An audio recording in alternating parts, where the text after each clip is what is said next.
உலகத்துல எது முக்கியம்னு கேட்டா கன்ஃபார்ம் எல்லாரும் சொல்ல வேண்டியது பணம் தான். அப்படிப்பட்ட பணத்தை வச்சுக்கிட்டு எந்த ஒரு துபாய்க்காரங்க என்னென்ன பண்றாங்கன்றது உங்களுக்கு தெரியுமா? உதாரணத்துக்கு பாத்தீங்கன்னா பெட்டாக டைகரையும் லைனையுமே வளர்க்குறாங்க. அது மட்டும் இல்லாம அவங்களோட பணத்தை வச்சு என்னென்ன அற்புதங்கள் பண்றாங்கன்றதை தான் எந்த ஒரு வீடியோல உங்களுக்கு காமிக்க போறேன். துபாய்னாலே பணம் மட்டும் நினைச்சிட்டு இருக்க உங்களுக்கு துபாயை பத்தி எக்கச்சக்கமான விஷயங்கள்லாம் எந்த ஒரு வீடியோல சொல்ல போறேன். ஸோ இந்த ஒரு வீடியோ ரொம்பவுமே இன்ட்ரெஸ்டிங்கா இருக்கும். ஸோ வாங்க டைம் மிஸ் பண்ணாம வீடியோக்குள்ள போகலாம். அப்படி இந்த ஒரு வீடியோவில் நம்ம முதல்ல பார்க்க போகிறது தான் the red light districts in Dubai. அதாவது பார்த்தீங்கன்னா துபாய் எதுக்கு பேர் போனது அப்படின்னு பார்த்தீங்கன்னா கோல்டு, ஜுவல்ஸு, வைரம், வைடூரியம் அது மட்டும் இல்லாமல் மிகப்பெரிய கட்டடங்களுக்கு தான் பேர் போனதுன்னு நினைப்பீங்க. ஆனால் இதையும் தாண்டி சில விஷயங்கள் அங்கே இருக்குது. துபாயை பொறுத்த வரைக்கும் மெஜாரிட்டியாக இருக்கிற மக்கள் தான் இந்த அரேபியன்ஸ் மக்கள். ஆனால் இவங்க வந்து ஃபுல்லாக பார்த்தீங்கன்னா இந்த முஸ்லீம்ஸ்லாம் போடுற ஃபுல் ட்ரெஸ் தான் போட்டிருப்பாங்க. நீங்கள் ஆஃப் ட்ரெஸ்ஸில் பார்க்க முடியாது. முக்கியமாக பெண்கள் வந்து பார்த்தீங்கன்னா ரொம்பவுமே அடக்கொடக்கமாக அந்த ஃபுல் ட்ரெஸ் போட்டு தான் இருப்பாங்க. நீங்கள் ஆஃப் ட்ரெஸ்ஸோடு அங்கே யாருமே பார்க்க முடியாது. ஆனால் கேர்ள்ஸ் ஆஃப் ட்ரெஸ் போட்டு ஒரு இடத்துல இருக்காங்க. அதுதான் இந்த ஒரு ரெட் லைட் டிஸ்ட்ரிக்ட்ஸ் அப்படின்ற துபாயில் இருக்கிற ஒரு மோசமான ஒரு பகுதி. இந்த இடத்துல போனீங்கன்னா உங்களுக்கு எக்கச்சக்கமான பிளாக் மார்க்கெட் மாதிரியான ஏரியா. இந்த இடத்துல நீங்கள் எவ்வளோ பார்ட்டிஸ் பார்க்கலாம், எவ்வளவோ என்னென்ன வேணும்னு பார்க்கலாம். அது மட்டும் இல்லாமல் நீங்கள் என்ன வேணாலுமே அந்த இடத்துல செய்யலாம். ஏன்னா அந்த இடம் வந்து பார்த்திங்கன்னா அந்த ரெட் லைட் டிஸ்ட்ரிக்ட்ஸ் எல்லாமே அந்த இடத்துல வரைக்கும் அங்கேயும் பணம் தான் வேலை செய்யுது. ஆனால் அங்கே வேறு விதமாக வேலை செய்யுது. இந்த ஒரு ரெட் லைட் ஏரியாவில் வந்து பார்த்தீங்கன்னா வந்து பெரிய பெரிய துபாய் பணக்காரங்கெல்லாம் வரவே மாட்டாங்க. ஏன்னா இது ஒரு சீப்பான ஏரியா அப்படின்னு சொல்லிட்டு இருக்காங்க. நீங்கள் துபாயை சுற்றி பார்க்க போகிறீங்க, இல்லை நான் துபாய்க்கு இப்போ தான் ஃபஸ்ட் டைம் போகிறேன், இல்லைன்னா நான் துபாயில் தான் இருக்கேன், இந்த ஒரு இடத்த பார்த்ததே இல்லைனாலும் இந்த இடத்துக்கு போயிடாதீங்க. முடிஞ்ச வரைக்கும் அவாய்ட் பண்ணிடுங்க. ஏன்னா இந்த இடத்துல உங்களை அதிகமாக மயக்க போகிற போதைப் பொருட்கள் எக்கச்சக்கமாக இருக்குது. அதே சமயம் நீங்கள் மாட்டிக்கிட்டிங்கன்னா உங்களுக்கு போலீஸ் கேஸ் வந்துக்கிட்டே இருக்கும். ஸோ துபாயில் மாட்டினீங்கன்னா போலீஸோட அடி வந்து வேற மாதிரி இருக்கும். ஸோ எப்பயுமே உஷாராக இருங்க, அந்த இடத்துக்கு போயிடாதீங்க. நீ எல்லாம் சொல்றியே நீ போனியாடா அப்படின்னு கேட்டிங்கன்னா நான்லாம் போனதே கிடையாது. ஆனால் இந்த இடத்த பற்றி நான் கொஞ்சம் தெரிஞ்சுக்கிட்ட விஷயத்தை தான் இப்போ உங்களுக்கு சொல்கிறேன். ஸோ இந்த இடத்துக்கு போகிறது ரொம்பவுமே ரிஸ்க்கு. ஸோ அவாய்ட் பண்ணிக்கிறது நல்லது. ஸோ வாங்க அடுத்து நம்ம ரெண்டாவது விஷயத்தை பார்ப்போம். ஸோ நம்ம ரெண்டாவதாக பார்க்க போகிறது தி அன்யூஷுவல் பெட்ஸ். உலகத்தில் பொறுத்த வரைக்கும் முக்கியமான பெரிய பெரிய வைல்டு அனிமல்ஸ் எல்லாமே வந்து பார்த்திங்கன்னா பெரிய ஒரு ஜூலியோ இல்லைன்னா ஒரு பெரிய கவர்மெண்ட் ஏரியாலையோ பற்றி பாதுகாத்து வைப்பாங்க ஒரு பெரிய கூண்டில். ஆனால் துபாயில் இருக்கிற ஒரு பெரிய பெரிய பில்லியனர்ஸ்லாம் அவங்க வீட்லேயே அசால்ட்டாக வளர்ப்பாங்க. இது வந்து அவங்களோட ப்ரைவேட்டான பெட்ஸ். எது இந்த சிங்கம், புலி இதெல்லாமே வந்து அவங்களோட ப்ரைவேட் பெட்ஸ். இந்த ரொம்பவுமே முக்கியமான அனிமல்ஸான இந்த வாஸ்துக்காக ஆமை, இந்த டைகரு, அப்புறம் ரொம்பவுமே காஸ்ட்லியான பேரட், கிளி, அப்புறம் பெரிய சிங்கம், ஜீப்ரா, இந்த எக்ஸாட்டிக் பெட்ஸ் வகைகள் எல்லாமே துபாயில் இருக்கிற பெரிய பெரிய பணக்காரங்க வந்து வளர்த்துக்கிட்டு வருவாங்களாம். எங்கள் வீட்டிலலாம் நாயே வளர்க்க விட மாட்டுறாங்க. அங்கெல்லாம் எப்படி தான் வளர்க்குறாங்கன்னு தெரியல. இந்த மாதிரி பெட்ஸை வளர்க்குறது மூலமாக என்னடா லாபம் அப்படின்னு கேட்டிங்கன்னா, இந்த மாதிரி எக்ஸாட்டிக் பெட்ஸை வளர்க்குறது மூலமாக துபாய் வந்து இப்போ ஒரு ட்ரெண்டு, அதாவது இந்த மாதிரி ட்ரெண்டில், அதாவது நானும் இந்த மாதிரி பெரிய பெரிய அனிமல்ஸை வளர்க்குறேன் அப்படின்னு காமிச்சிக்கிறதுக்கும், அது மட்டும் இல்லாமல் இவ்வளோ பெரிய அனிமல்ஸ் வந்து சும்மா நீங்கள் 1 லட்ச ரூபா 2 லட்ச ரூபாலாம் கொடுத்து வாங்கிட முடியாது. அதெல்லாம் நிறைய லட்ச ரூபா கொடுத்து வாங்கணும். அதாவது கிட்டத்தட்ட ஒரு 10 லட்ச ரூபாய்க்கு மேலே கொடுத்து வாங்கணும். அதெல்லாம் வந்து பார்த்திங்கன்னா ஒரு பணக்கார ஸ்டேட்டஸை காமிச்சிக்கிறாங்களாம். ஸோ இந்த மாதிரி பணக்கார ஸ்டேட்டஸு இந்த ட்ரெண்டில் இருக்கணும் அப்படின்றதுக்காக கோடிக்கணக்கில் செலவு பண்ணி இந்த மாதிரி பெட்ஸ் வளர்ப்பாங்க. ஸோ பெட்ஸ் உங்கள் கூட அட்டாச் ஆகிடுச்சுன்னா உங்களோட ஃபேமிலியில் ஒரு மெம்பர் மாதிரி ஆகிடும். அதே மாதிரி இந்த ஒரு பெட்ஸ் எடுத்துகிட்டு போய் பப்ளிக் பிளேஸில் விட்டு பப்ளிக்கில் இருக்கிறவங்களுக்கு எதாவது ஆச்சுன்னா கிட்டத்தட்ட அவங்களுக்கு ஃபைன் வந்து பார்த்திங்கன்னா 6 மாதம் சிறை தண்டனை. அது மட்டும் இல்லாமல் 500 திராம்ஸ் கொடுக்கணும். 500,000 திராம்ஸு. அது மட்டும் இல்லாமல் இன்னும் அதிகமாக போச்சுன்னா கிட்டத்தட்ட 700,000 திராம்ஸ் வந்து கொடுக்கணும். இந்த மாதிரி அனிமல்ஸ்லாம் எப்படி இவங்களுக்கு கிடைக்கிது, யார் இவங்களுக்கு விற்பா அப்படின்னு கேட்டிங்கன்னா ரொம்பவுமே சீக்ரெட்டான விஷயம் என்னென்னு பார்த்தீங்கன்னா பிளாக் மார்க்கெட் ட்ரேட். இந்த ஒரு பிளாக் மார்க்கெட் ட்ரேடில் உங்கள்கிட்ட பணம் இருந்தால் மட்டும் போதும், நீங்கள் என்ன வேணாலும் வாங்கலாம் இந்த உலகத்தில். ஸோ என்னால் இவ்வளோ மட்டும் தான் சொல்ல முடியும். பிளாக் மார்க்கெட்டை பற்றி அதிகமாக பேசினா அது ரொம்பவுமே வேறு விஷயத்தில் போயிடும். ஸோ என்னோட டாபிக் வந்து பணம் இருந்தால் இவங்களால் வந்து இவ்வளோ பெரிய பெட்ஸ் வாங்க முடியும் அப்படின்னு சொல்கிறது தான். இந்த பெட்டு வளர்க்குறது வந்து லீகலாக இல்லீகலா அப்படின்னு கேட்டிங்கன்னா துபாயை பொறுத்த வரைக்கும் லீகல், ஆனால் இல்லீகல். இன்னொரு வீடியோவில் அடுத்து நம்ம 3ஆவதாக பார்க்க போகிற விஷயம் பார்த்தா தி 3 பில்டிங் ஹோம்ஸ். 2021 பார்த்தீங்கன்னா துபாய் வந்து ஒரு பெரிய ரெக்கார்டை கிரியேட் பண்ணிட்டு இருக்காங்க. அது என்னன்னு பார்த்தீங்கன்னா இந்த ஒரு பில்டிங் முழுக்க வந்து பார்த்தீங்கன்னா ஒரு பெரிய பில்டிங். அது மட்டும் இல்லாமல் முழுக்க 3D பிரிண்டரால் வச்சு கட்டப்பட்ட ஒரு பெரிய பில்டிங். இந்த ஒரு பில்டிங் பேர் தான் தி துபாய் முனிசிபாலிட்டி. இந்த ஒரு பில்டிங்கோட ஹைட் வந்து பார்த்தீங்கன்னா 9.5 மீட்டர்ஸ். அது மட்டும் இல்லாமல் இதோட ஸ்கொயர் ஃபீட் வந்து பார்த்தீங்கன்னா 640 ஸ்கொயர் மீட்டர்ஸ். 2017 கட்டப்பட்ட இந்த ஒரு பில்டிங் 2021 தான் முடிக்கப்பட்டிருக்கு. முடிஞ்ச வரைக்கும் 2017 ஸ்டார்ட் பண்ண இவங்க எப்போ பார்த்தீங்கன்னா 3 ஆண்களை வச்சு, அதுவும் 3D பிரிண்டரை வச்சு ஈஸியாகவே இந்த ஒரு பில்டிங்கை கட்டப்பட்டிருக்கு. அதுவும் அந்த 3D பிரிண்டர் எல்லாமே ஒரு பெரிய ஒரு கிரேன் மூலமாக கொண்டு வரப்பட்டு அந்த டைரக்ட் சைட்லேயே வந்து பார்த்திங்கன்னா கட்டப்பட்டு இருக்குது. ஸோ இதுக்கான ஃபவுண்டேஷன் அப்புறம் இந்த பெயிண்டிங்கு உள்ளே கொஞ்சம் இன்டீரியர் பண்ண மட்டும்தான் லேட் ஆச்சே தவிர இந்த ஒரு பில்டிங் வந்து பார்த்திங்கன்னா கொஞ்சம் நாள்லேயே கட்டி முடிச்சுட்டாங்க. ஸோ முழுக்க வந்து ஜிப்சம், அது மட்டும் இல்லாமல் இந்த பிளாஸ்டிக்ஸ் அப்படின்னு சொல்லுவாங்க பார்த்தீங்களா, இந்த பிளாஸ்டிக்லாம் எதுவும் யூஸ் பண்ணாமல் ஜிப்சம் சிமெண்ட்டை வச்சு மட்டுமே இந்த ஒரு 3D பிரிண்டர் மிஷின் மூலமாக கட்டப்பட்டது தான் இந்த ஒரு 3 பில்டிங் ஹோம்ஸ் அப்படின்ற துபாய் முனிசிபாலிட்டி. ஏன்னா இப்போ நம்மள்ட்ட இருக்கிற இங்க்ஜெட் பிரிண்டர் அப்படின்னு சொல்லி ஒன்று இருக்கும். இதை வச்சு நம்மளால் ஏதாவது பிளாஸ்டிக் பொம்மையை வந்து கிரியேட் பண்ண முடியும். ஆனால் துபாய்க்காரங்க இன்னுமே அட்வான்ஸாக போயிட்டு ஒரு பெரிய பில்டிங்கே கட்டியிருக்காங்கன்னா பார்த்துக்கோங்க. ஸோ அவங்க எவ்வளோ அட்வான்ஸ்டாக இருக்காங்கன்னு பார்த்துருங்க. அடுத்ததான் நம்ம இந்த ஒரு வீடியோவில் 4ஆவதாக பார்க்க போகிறது the most important pets of falcons. ஃபால்கான்ஸ்னால் என்ன அப்படின்னு கேட்டிங்கன்னா, ஃபால்கான்ஸ்னால் ஒன்றுமே இல்லை, பருந்துகள் சொல்லுவாங்கல்ல, அதுதான் இந்த ஒரு ஃபால்கான்ஸ். துபாயில் இருக்கிற அரபு மக்கள் வந்து இந்த ஒரு ஃபால்கான்ஸை ஒரு மிகப்பெரிய பெட்டாக வந்து பார்க்குறாங்க. அது அவங்களோட ஒரு பெரிய அடையாளம். துபாய்க்கும் ஃபால்கான்ஸ்க்கும், அது மட்டும் இல்லாமல் இவங்க 2 பேருக்கும் இருக்கிற நடுவில் இந்த அரேபியன் மக்களுக்கும் இருக்கிற தொடர்பு வந்து கிட்டத்தட்ட 1000 வருஷத்துக்கு முன்னாடியிலேருந்து ஸ்டார்ட் ஆகுது. ஃபால்கான்ஸை வந்து பார்த்தீங்கன்னா ஒரு லக்ஸுரியான ஒரு பெரிய ஒரு பொருளாகவும், அது மட்டும் இல்லாமல் இவங்களோட கிளாசிக்காகவும் இதை பார்க்குறாங்க முடிஞ்ச வரைக்கும். அதாவது இவங்களோட ஒரு அடையாளம். நம்மள்ட்ட எப்படி ஒரு BMW கார் இருக்கோ அதே மாதிரி இந்த ஃபால்கான்ஸை வச்சு அவங்களோட ஒரு அடையாளத்தை க்ரியேட் பண்ணுறாங்க. அப்போது அவங்கள்ட்ட இருக்கிற கார்லாம் அப்படின்னு கேட்டிங்கன்னா, கார்லாம் இன்னுமே பிரம்மாண்டமாக இருக்கும். ஸோ அவங்களோட இந்த பறவைகள்லாம் பார்த்திங்கன்னா பயங்கரமாக இருக்கும். ஒரு காலத்தில் துபாய் வந்து பார்த்திங்கன்னா ஒரு மீன் பிடிக்கிற ஒரு இடமா தான் இருந்தது. அப்போது அரபு வந்து பார்த்து இந்த ஃபால்கான்ஸை வந்து பார்த்திங்கன்னா சில வேட்டையாடுறதுக்காகவே யூஸ் பண்ணிக்கிட்டு இருந்தாங்க. அதுக்கப்புறம் நிறைய ட்ரைனிங் கொடுத்து சில பல விஷயங்களை வந்து செய்கிறாங்க. ஸோ அப்போலேருந்து தான் ஸ்டார்ட் ஆச்சு இந்த ஒரு ஃபால்கான்ஸ்க்கும் அரபுக்கும் இருக்கிறது ஒரு தொடர்பு. அது மட்டும் இல்லாமல் இன்னொரு ஃபால்கான்ஸ்லாம் நீங்கள் போயிட்டு இப்போ துபாயில் வாங்குறீங்கன்னு வச்சுக்கோங்களேன், 1 மில்லியன் திராம்ஸ் அளவு வரைக்கும் இருக்குமா. நம்ம இந்தியாவில் என்னென்னா ஏதாவது காட்டுக்குள்ளே பறந்துக்கிட்டு இருக்கும். ஆனால் நீங்கள் துபாயில் போய்ட்டு இந்த ஃபால்கான்ஸு எல்லாம் பார்த்தீங்கன்னா கிட்டத்தட்ட $1 மில்லியன் அளவு, அதாவது 1 மில்லியன் திராம்ஸ் அளவுக்கு வந்து விற்கப்பட்டுக்கிட்டு இருக்கான். இதுக்கு பின்னாடி என்னென்னமோ சொல்கிறாங்க. எப்படின்னா இந்த மாரி படத்தில் அந்த புறாக்களை வச்சு வந்து போட்டியெல்லாம் விடுவாங்களே, அதே மாதிரி இந்த ஃபால்கான்ஸை வச்சு சில போட்டிகள்லாம் இருக்கிற மாதிரி சில இதெல்லாம் சொல்கிறாங்க. அது துபாய் மக்களுக்கு அதிகமாக தெரிஞ்சிருக்கும். எனக்கு அவ்வளோவா தெரியல, எனக்கு தெரிஞ்ச இன்ஃபர்மேஷன் இவ்வளோ தான். ஸோ துபாயில் வந்து பார்த்திங்கன்னா சிங்கம் புலி பெட்டு தான், ஆனால் அதோட கொஞ்சம் ரொம்பவுமே இம்பார்ட்டன்டானது தான் இந்த ஒரு பருந்துகள். ஆனால் அதுவே இந்த பருந்துகள் ஏதாவது போட்டியில் தோத்துட்டா அதே விருந்துகளாக மாறிடுமோ, சும்மா சொன்னால் எனக்கு தெரியல. அடுத்ததான் இந்த ஒரு வீடியோவில் நம்ம 5ஆவதாக பார்க்க போகிறது தி கோல்ட் டிஸ்பென்ஸ் வெண்டிங் மிஷின். 2010 பார்த்தீங்கன்னா துபாயில் ஒரு கோல்டை வந்து செல் பண்ணுறதுக்காக ஒரு மிஷினை கிரியேட் பண்ணுறாங்க. அதுதான் இந்த ஒரு கோல்ட் டிஸ்பென்ஸ் மிஷின். இந்த ஒரு மிஷின் முதல்ல துபாயில் தான் வந்து பார்த்திங்கன்னா இருந்தது 2010 அப்போவே. ஆனால் இந்த ஒரு மிஷினை கண்டுபிடிச்சது வந்து பார்த்திங்கன்னா ஒரு ஜெர்மன். இந்த ஒரு வெண்டிங் மிஷினில் இருக்கிற ஒவ்வொரு கோல்டுமே வந்து பார்த்திங்கன்னா 24 கேரட் அளவு, ரொம்பவுமே பியூரான கோல்டு, கிட்டத்தட்ட 99% பியூர். 2017 அப்போ இந்த ஒரு மிஷின் வந்து பார்த்திங்கன்னா முதல்ல ஓப்பன் ஆன மிஷின் வந்து க்ளோஸ் ஆகிடுச்சு. ஆனால் அதுக்கப்புறம் கொஞ்சம் மாதங்கள் கழிச்சு துபாயில் நிறைய இடத்துல வந்து இதே மாதிரி கோல்டு டிஸ்பென்ஸ் மிஷின் வந்து ஓப்பன் ஆகப்பட்டது. அதாவது நம்ம காசை உள்ளே போட்டால் போதும், நம்மளுக்கு தேவையான கோல்டை வந்து நம்ம செலக்ட் பண்ணிவிட்டு அதுக்கேற்றதை வாங்கிக்கலாம். அதுவும் அந்த கோல்டெல்லாம் வந்து பார்த்திங்கன்னா பியூர் கோல்டாக இருக்குமா. நம்மளுக்கு புதுசான கோல்டு பார்ஸு, அந்த கோல்டு விதவிதமாக டிசைன் செஞ்சு வச்சுருப்பாங்க. அது மட்டும் இல்லாமல் சில்வர் கூட இப்போ நிறைய ஆப்ஷன் வந்திருக்கான். ஸோ இந்த மாதிரி எல்லாம் போட்டு வெண்டிங் மிஷினில் எடுத்துருக்கலாம். நம்ம இந்தியாவில் இப்போ தான் வந்து பார்த்திங்கன்னா இந்த கொக்கோ கோலா எடுக்கிறதுக்கு ஜூஸ் பாட்டில், சிப்ஸுக்கே, அப்புறம் அந்த சாக்லேட்ஸ்க்கு வந்திருக்கு. இந்த மாதிரி கோல்டு மிஷின்லாம் வரணும்னா எவ்வளோ நாள் தான் ஆகும். இப்போது நீங்கள் சில பேர் கேட்கலாம், அதாவது இந்த மிஷின்லாம் ராத்திரி யாராவது தூக்கிட்டு போயிட மாட்டாங்களா அப்படின்னு கேட்டிங்கன்னா அப்படியெல்லாம் கிடையாது. இது வந்து ரொம்பவுமே செக்யூரிட்டியான இடத்துல தான் வைப்பாங்க. அது மட்டும் இல்லாமல் இது சுற்றி வந்து பார்த்திங்கன்னா ஒரு 3 கேமராஸ், லைவ் கேமராஸ் இருந்துக்கிட்டே இருக்கும். அது மட்டும் இல்லாமல் ஒரு 2 போலீஸ் வந்து இதுக்கு பாதுகாப்பாக இருந்துக்கிட்டே இருப்பாங்களாம். அது முக்கியமாக இந்த மால்ஸில் தான் இது அதிகமாக வைப்பாங்களாம். நீங்கள் எடுத்துகிட்டு போகிறதெல்லாம் அவ்வளோ ஈஸி கிடையாது. ஸோ அதை சுற்றி அவ்வளோ செக்யூரிட்டி இருந்தால் நம்ம எப்போ போய் எடுத்துக்கிறது அப்படின்னு கேட்டிங்கன்னா ஒன்றுமே இல்லை. நீங்கள் எப்பயும் போல் போய் காசை போட்டிங்கன்னா அதுக்கு தேவையான கோல்டை வந்து நீங்கள் எடுத்துக்கலாம்.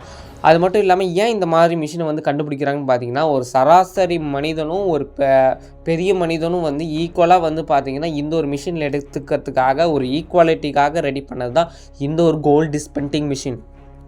Dispense machine.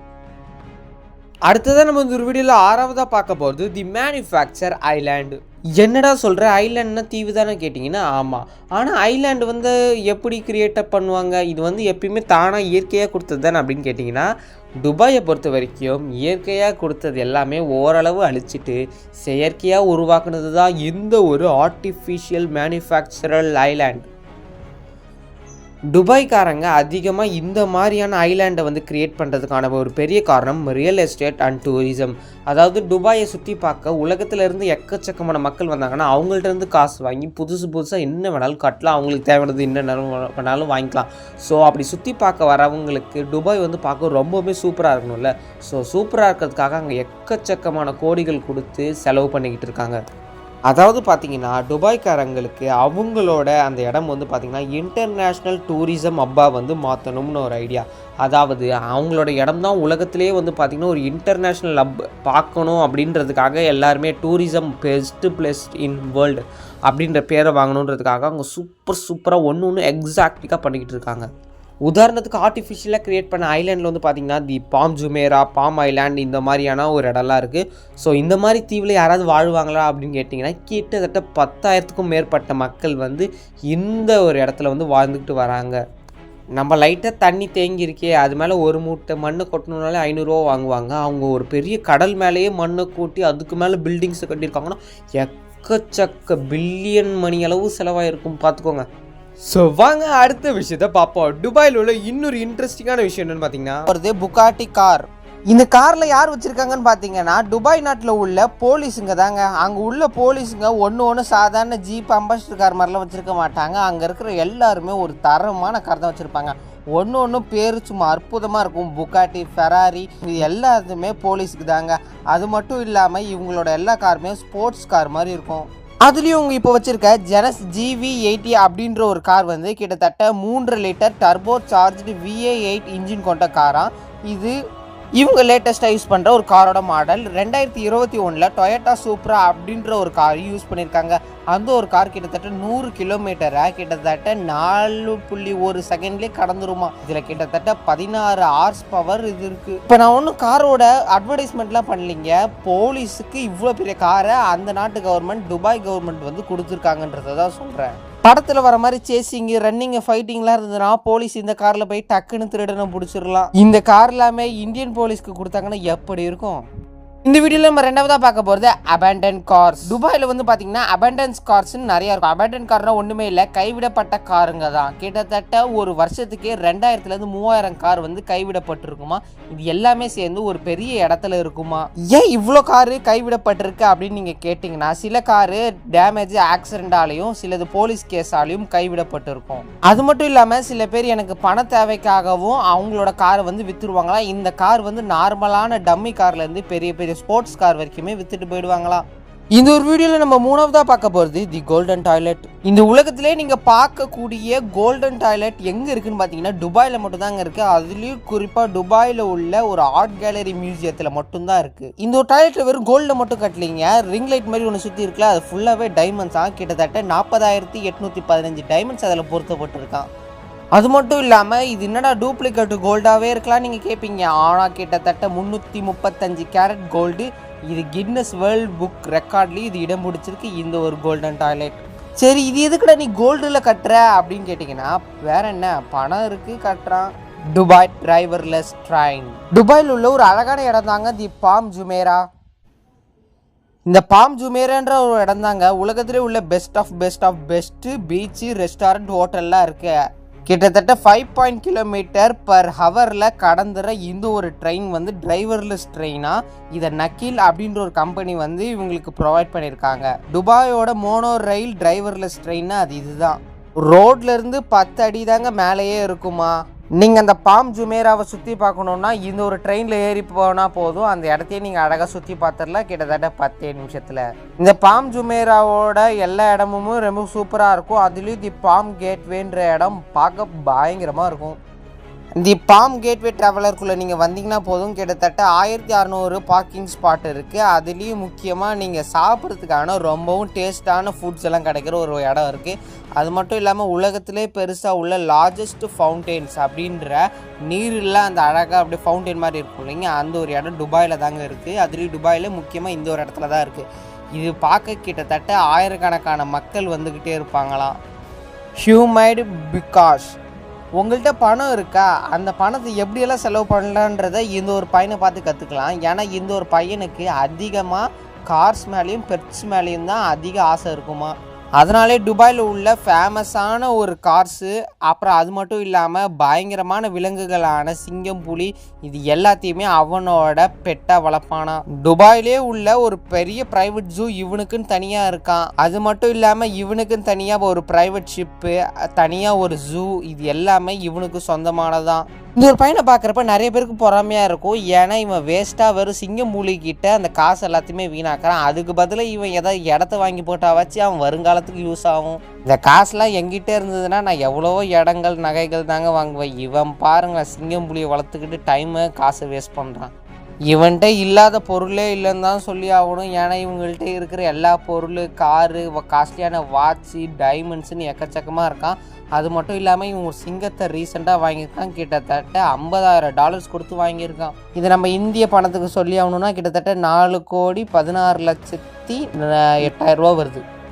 சரி, அதை விடுங்க. அதோட பணத்தை அதிகமாக துபாய் நாடு எதுக்கு செலவழிக்குது தெரியுமா? துபாய் கவர்மெண்ட் அவங்களோட அதிகமான காசை அங்கே உள்ள பஸ் ஸ்டாண்டுங்களுக்கு தாங்க செலவு பண்ணுறாங்க. அப்படி என்னோட பெரிய பஸ் ஸ்டாண்டு அப்படின்னு நீங்கள் கேட்பீங்க. அதுக்கான ஆன்சர், அவங்க இருக்கிற பஸ் ஸ்டாண்ட் ஒன்றுமே ஏசி பொறுத்துப்பட்டு இருக்குமா. நம்ம இந்தியாவில் என்னதான் பஸ் ஸ்டாண்ட் கட்டினாலும் அங்கே என்னென்னமோ கிறுக்கி வச்சு எச்சு துப்பி அசிங்கப்படுத்திடுறாங்க. ஆனால் வெளிநாட்டில் ஒரு பஸ் ஸ்டாண்டும் சூப்பராக இருக்கும். அதனால தான் ஏசி எல்லாம் போட்டு வச்சுருக்காங்க. துபாயில் கிட்டத்தட்ட 636 பஸ் ஸ்டாண்ட் இது மாதிரி ஏசி பொருத்தி இருக்குமா. இப்போ வெளிநாட்டிலலாம் பார்த்தீங்கன்னா எச்சு துப்புனா கூட போலீஸ் வந்து பிடிச்சிருவாங்களாம், அரெஸ்ட் பண்ணி ஃபைன்லாம் போட்டுருவாங்களாம். ஆனால் இந்தியாவில் அது மாதிரிலாம் பண்ண மாட்டாங்க. அதனால தான் வெளிநாட்டில் எல்லா இடமும் கொஞ்சம் க்ளீனாகவே இருக்குன்னுவேன். அதுலேயும் இது மாதிரி ஏசி பொறுத்தியே பஸ் ஸ்டாண்ட்ஸ் எல்லாமே 2007 கட்டி முடிச்சாங்களாம். வேர்ல்டு லார்ஜஸ்ட் கோல்டு மார்க்கெட், இந்த உலகத்திலே உள்ள பெரிய கோல்டு மார்க்கெட் எங்கே இருக்குன்னு கேட்டிங்கன்னா அது துபாயில் தாங்க இருக்குது.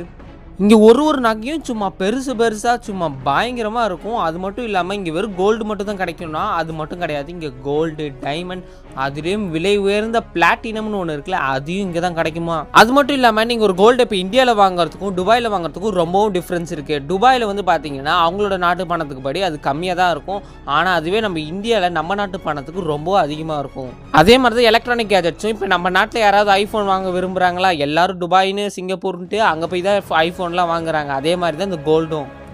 டெட்லியஸ்ட் டென்னிஸ் கோர்ட், இந்த உலகத்திலே உள்ள வேர்ல்டு டெட்லியஸ்ட் டென்னிஸ் கோர்ட் எங்கே இருக்குன்னு கேட்டிங்கன்னா துபாயில் தாங்க இருக்குது. அதுலேயும் துபாயில் உள்ள இந்த புஜ் அரப் ஹோட்டலில் தான் இருக்குது. கிட்டத்தட்ட 321 மீட்டர் வந்து நீட்டாக இருக்குமா. அது மட்டும் இல்லாமல் பெஸ்ட் டூரிஸ்ட் ஸ்பாட்டு இந்த வேர்ல்டுன்ற ஒரு இடத்தையும் பேரையும் இந்த புஜ் அரப் ஹோட்டல் பிடிச்சிருக்கு. டாம் ரைட் 1999 தான் இந்த ஒரு புஜ் அரப் ஹோட்டல் கட்டப்பட்டு இருக்கு. அதுலேயும் அங்கே இருக்கிற கண்ணாடி கிளாஸ் எல்லாம் PTFE அப்படின்ற ஒரு ஃபைபர் கிளாஸ் எல்லாம் கட்டப்பட்டு இருக்குது. அதுலேயும் மேலே டாப் ஆஃப் தி ஹோட்டலில் வந்து பார்த்தீங்கன்னா ஒரு பெரிய டென்னிஸ் கோர்ட் இருக்குது. இதுதான் இந்த ஹோட்டலே ரொம்ப பயங்கரமான விஷயம். இன்னதான் இவங்க ஹோட்டலில் 1999 கட்டினாலும் 2005 தான் இங்கே இருக்கிற பெரிய டென்னிஸ் கோர்ட்டை கட்டியிருக்காங்க. ஏன்டா இது டெட்லிஸ்ட் டென்னிஸ் கோர்ட் அப்படின்னு சொல்கிறேன்னு பார்த்தீங்கன்னா இந்த ஒரு கோர்ட்டை தாண்டி உங்களுக்கு போனோன்னா செவர்லாம் இருக்காது. அங்கேருந்து நீங்கள் கீழே பார்த்தீங்கன்னா உங்கள் உயிர் போகிற அளவுக்கு அவ்வளோ பெரிய த்ரில் உங்களுக்கு தரும்.